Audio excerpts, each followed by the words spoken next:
Weh, harus kau tahu ini. Kita ada tugas membuat video mengenai sistem respirasi Pisces, amfibi, dan reptilia. Ya.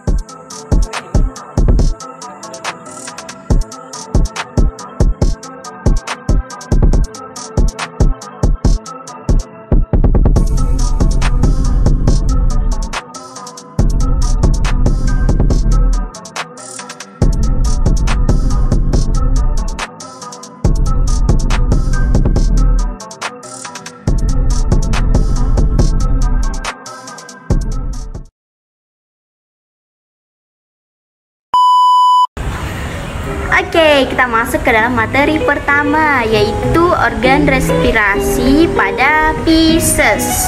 Teman-teman mungkin pasti kita tidak asing lagi ya dengan organ pernapasan dari Pisces. Yap, betul sekali, insang. Jadi, insang merupakan organ utama respirasi. Nah, selain organ respirasi, ternyata insang merupakan organ yang berhubungan langsung dengan lingkungan, sehingga berpotensi digunakan sebagai bioindikator pencemaran perairan. Nah, insang ikan itu berbentuk lembaran-lembaran tipis berwarna merah muda dan selalu dalam keadaan lembab.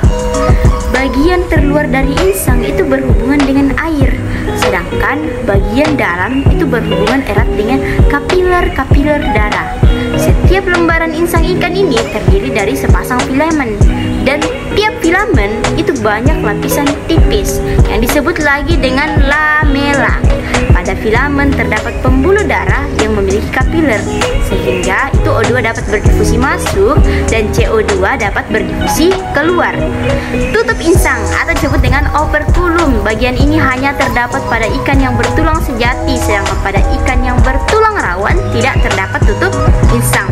Nah, operculum ini berfungsi untuk melindungi bagian kepala dan mengatur mekanisme aliran air sewaktu bernafas. Ada juga membran branchiostega atau selaput tipis di tepi operculum. Dia ini memiliki fungsi sebagai kantuk pada waktu air masuk ke dalam rongga mulut insang ikan. Jadi insang ikan ini terdiri dari 3 bagian utama, yaitu arcus branchialis atau arcus insang, terus filamen branchialis atau filamen insang, dan branchiospinalis atau rakel insang, atau lebih mudahnya kita sebut dengan tapis insang. Jadi arcus branchialis ini merupakan jalur pernapasan atau arterierial dan jalur arteriovenous yang berasal dari pembuluh darah filamen yang berhubungan langsung dengan respirasi dan sirkulasi. Dengan demikian, semakin tinggi rasio arcus branchialis akan berdampak pada semakin panjangnya pembuluh darah arteri afferens, sehingga sistem sirkulasi insang menjadi semakin maksimal. Filamen branchialis adalah unit fungsional dasar dari jaringan insang yang berkaitan langsung dengan efisiensi pertukaran gas. Selain itu, pergerakan filamen branchialis memainkan peran penting dalam mengurangi terjadinya pengendapan sedimen pada insang dan mencegah penyumbatan kapiler darah dan branchiospinalis merupakan tulang-tulang kecil yang terbentuk dari tulang rawan yang terdiri dari sepasang lateral dan media dan terletak pada bagian anterior dari arcus branchialis. Oke, demikian dari saya serahkan kepada pemateri selanjutnya. Halo teman-teman. Nah, di sini saya akan menjelaskan mengenai sistem respirasi pada Pisces. Jadi, sistem respirasi pada Pisces ini dapat dibagi menjadi 2, yaitu inspirasi dan ekspirasi. Apa sih itu inspirasi dan ekspirasi? Jadi Win, sistem inspirasi dan ekspirasi itu coba sini. Tarik nafas, hembuskan. Nah, jadi proses penarikan nafas tersebut tadi dinamakan inspirasi, yaitu proses pengambilan oksigen yang ada di udara, dan proses penghembusannya itu dinamakan dengan ekspirasi, yaitu mengeluarkan karbon dioksida. Oke, karena kita manusia dan Pisces itu berbeda, di mana Pisces itu hidupnya di lingkungan akuatik dan kita sebagai makhluk hidup di lingkungan terestrial, otomatis juga akan terjadi perbedaan yang cukup signifikan antara proses inspirasi dan ekspirasi pada kedua kelas tersebut. Oke, baik, selanjutnya saya akan menjelaskan mengenai sistem inspirasi dan ekspirasi pada Pisces. Nah, jadi sistem inspirasi pada Pisces ini diawali ketika penutup dari insang ini menyamping, akan tetapi celah yang ada di dua kaki itu masih tertutupi oleh selaput. Nah, selanjutnya yaitu rongga mulut bakal membesar karena tekanan yang ada di rongga mulut lebih kecil dibandingkan dengan tekanan udara yang ada di luar, maka rongga mulutnya bakal membuka dan air akan masuk ke dalam mulut ikan. Nah, selanjutnya yaitu sistem fase ekspirasi pada Pisces. Jadi diawali ketika mulut ikan ini terisi dengan air. Nah, selanjutnya celah mulut dari ikan ini akan menutup dan insangnya itu akan membuka. Nah, kemudian air akan didorong melewati lembaran insang. Selanjutnya akan terjadi pertukaran gas di insang, yaitu darah yang ada di pembuluh kapiler insang ini akan melepaskan karbon dioksida dan mengikat oksigen dan air. Nah, selanjutnya saya akan menjelaskan sistem respirasi pada amfibi. Nah, kalau tadi dijelaskan sistem respirasi pada Pisces, nah yang ini pada amfibi itu memiliki perbedaan yang cukup banyak dengan sistem respirasi pada Pisces. Nah, pada amfibi organ yang berperan penting itu ada dua, yaitu insang dan paru-paru. Dan kenapa memiliki dua? Karena amfibi sesuai dengan namanya yang berarti bahwa mereka adalah hewan yang fase hidupnya berada di dua alam. Fase masih kecil atau larva mereka berada di air, dan pada fase dewasa mereka berada di darat. Itu makanya bisa hidup di dua alam. Seperti tadi saya bilang bahwa pernapasan pada amfibi didukung oleh dua organ, yaitu insang dan paru-paru. Selain itu juga pernapasan pada amfibi juga didukung oleh pernapasan kulit. Nah, ini spesial yang membedakan pada kelas vertebrata yang lainnya dengan amfibi, yaitu pada amfibi itu mereka mempunyai pernapasan. Nah, yang pertama organ insang. Organ insang pada amfibi ini berada saat fase larva atau masih anakan yang kecil. Nah, insangnya ini tuh kalau pada katak dia terletak di belakang kepala dan memiliki beberapa pasang di insang di sini, dan dia sifatnya lebih sederhana daripada insang ikan, cuma dia tetap memiliki pembuluh kapiler. Nah, namun insang pada ini dapat hilang seiring perkembangan atau metamorfosis menuju dewasa. Jadi itu makanya dia mempunyai dua organ, karena insang ini digunakan oleh amfibi itu di saat masih larva atau anakan, dan paru-paru akan digunakan saat mereka masih dewasa. Jadi insang akan menghilang, lalu paru-paru akan tumbuh di dalam tubuh mereka dan menggantikan perannya insang. Paru-paru pada amfibi, jadi salah satu contohnya gambar yang saya ambil itu paru-parunya katak. Nah, pada paru-paru katak kalian bisa lihat dia bentuknya lebih sederhana daripada paru-parunya manusia atau paru-paru dari kelas vertebrata lainnya. Nah, paru-paru katak ini juga berbentuk seperti bulat lonjong, bulat telur, dan dia tidak memiliki bronchiolus seperti paru-paru pada kelas vertebrata lainnya. Kalian bisa lihat alveolus itu langsung menempel pada dinding paru-paru atau septa, dinding paru-paru atau septa, dan dia hanya mempunyai bronchiolus, trachea, dan untuk saluran nafasnya ada glottis.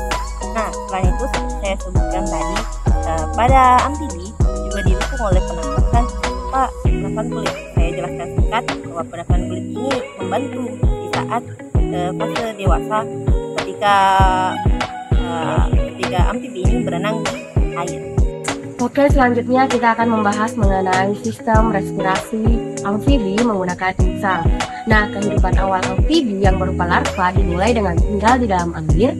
Kemudian, saat tumbuh menjadi usia remaja atau dewasa, amfibi akan mulai keluar dari air untuk hidup di air dan di darat. Nah, katak adalah hewan yang mengalami metamorfosis sempurna, di mana metamorfosis sempurna ini membuat banyak perubahan pada tubuh katak, termasuk sistem pernafasan atau sistem respirasinya. Sebelum menjadi katak, bentuk awal amfibi ini adalah kecebong dan bernafas dengan menggunakan mulutnya atau dia menggunakan insang. Nah, di mana kecebong akan menghirup air melalui mulutnya dan mengalirkan air yang mengandung oksigen melalui insang yang mengandung pembuluh darah kecil, di mana oksigen akan diambil kecebong saat menghirup air dan akan mengeluarkan karbon dioksida melalui bukaan insang. Saat menjadi kecebong, mereka tidak memiliki tangan dan kaki seperti pada katak dewasa. Tetapi sebagai gantinya, mereka memiliki ekor yang besar dan pipi yang berguna untuk membantunya berenang, seperti pada kebanyakan ikan. Kalau awalnya kecebong bernafas dengan menggunakan insang, maka saat mereka berubah menjadi katak dewasa, insang juga ikut berubah menjadi paru-paru. Alat pernapasan amfibi berubah dari insang menjadi paru-paru seiring dengan perkembangan kaki yang berlangsung pada katak tersebut atau amfibi tersebut. Baik, selanjutnya saya akan memberikan kepada pemateri selanjutnya. Halo everyone, pada kesempatan kali ini saya akan coba membahas mengenai sistem respirasi pada amfibi saat menggunakan paru-paru, terkhusus pada katak, yang dimana seekor katak juga dapat bernapas loh seperti manusia atau mamalia pada umumnya dengan menghirup udara melalui lubang hidung dan turun ke paru-paru. Nah, mekanisme memasukkan udara ke paru-paru ini terbilang sedikit berbeda nih jika kita bandingkan pada manusia ataupun pada hewan mamalia lainnya. Katak itu tidak memiliki tulang rusuk ataupun diafragma, yang pada manusia atau mamalia tulang rusuk dan diafragma ini yang akan membantu melebarkan dada, dan dengan demikian akan menurunkan tekanan di paru-paru sehingga memungkinkan udara luar mengalir masuk.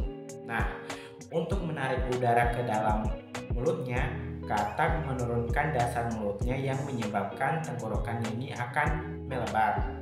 Kemudian lubang hidung terbuka sehingga memungkinkan udara masuk ke dalam mulut yang membesar tadi. Lubang hidung kemudian menutup dan udara di mulut dipaksa masuk ke paru-paru melalui kontraksi di dasar mulut. Untuk menghilangkan karbon dioksida di paru-paru, dasar mulut pada katak ini akan bergerak ke bawah, menarik udara keluar dari paru-paru dan akan masuk ke dalam mulut. Akhirnya lubang hidung ini dibuka dan dasar mulut diangkat, mendorong udara keluar dari lubang hidung. Katak juga sebenarnya mempunyai permukaan pernapasan pada lapisan mulutnya, yang dimana pertukaran gas ini mudah terjadi saat istirahat. Nah, proses ini merupakan bentuk pernapasan utama mereka. Hanya saja katak sesekali mengisi udara ke paru-paru, hanya sesekali saja. Hal ini karena struktur paru-paru yang dimiliki katak dewasa ini belum sesempurna pada hewan mamalia ataupun manusia maupun aves. Sekian materi dari saya serahkan ke pemateri berikutnya. Nah, seperti yang teman-teman ketahui bahwa amfibi itu juga dapat bernapas menggunakan kulit. Salah satu contohnya seperti katak. Nah, kulit katak ini tipis dan berlendir, di mana lendir ini berfungsi untuk melembabkan kulit katak. Nah, kulit katak yang berlendir ini akan membantu oksigen untuk masuk dan terserap ke dalam kulit katak. Nah, pada proses ini oksigen yang masuk ke dalam tubuh katak akan diteruskan ke paru-paru yang berselaput dan penuh kapiler darah. Setelah diserap, oksigen di dalam tubuh katak juga berubah menjadi karbon dioksida yang akan dikeluarkan dari darah lewat proses difusi melalui kulit. Pembahasan selanjutnya yaitu mengenai reptil. Sedikit pengantar, reptil adalah binatang melata yang bertulang belakang atau vertebrata yang berdarah dingin dan memiliki kulit bersisik. Ukuran reptil bervariasi, ada yang ukurannya hanya 1,6 cm yaitu sejenis tokek kecil, dan ada juga reptil yang berukuran mencapai 6 meter dengan berat 1 ton yaitu buaya. Munculnya reptil pertama kali lebih dari 300 juta tahun yang lalu dan menghasilkan banyak keturunan yang unik. Salah satunya yakni dinosaurus.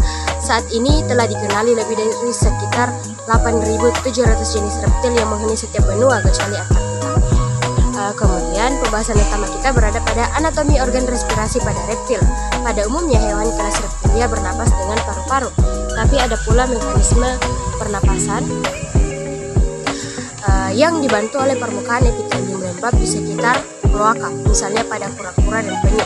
Hal ini dikarenakan pada tubuh mereka terdapat tempurung yang kaku sehingga gerakan pernapasan ke hewan tersebut sangat terbatas.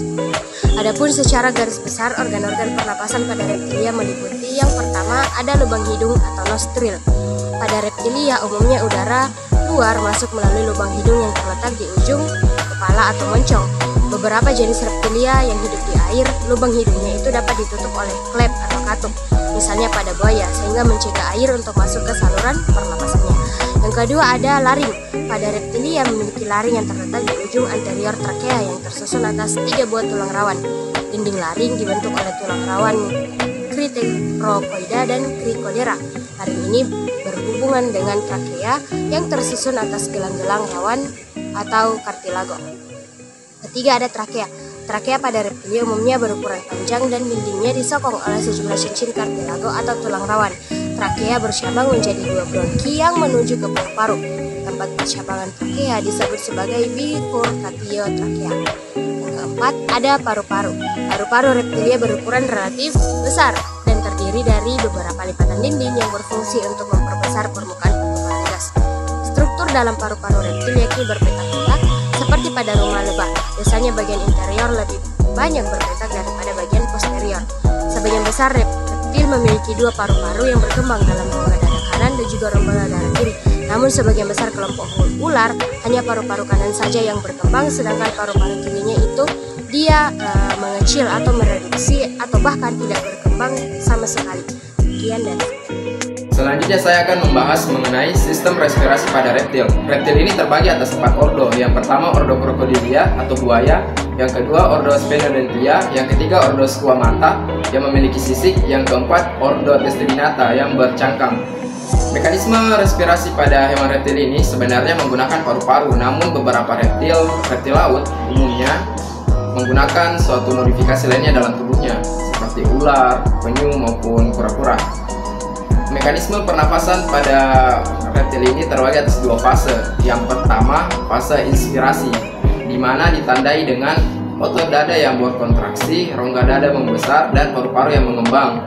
O2 masuk melalui hidung, kemudian diteruskan ke laring, trakea, masuk ke dalam bronkus, bronchiolus, dan terjadi pertukaran di dalam paru-parunya.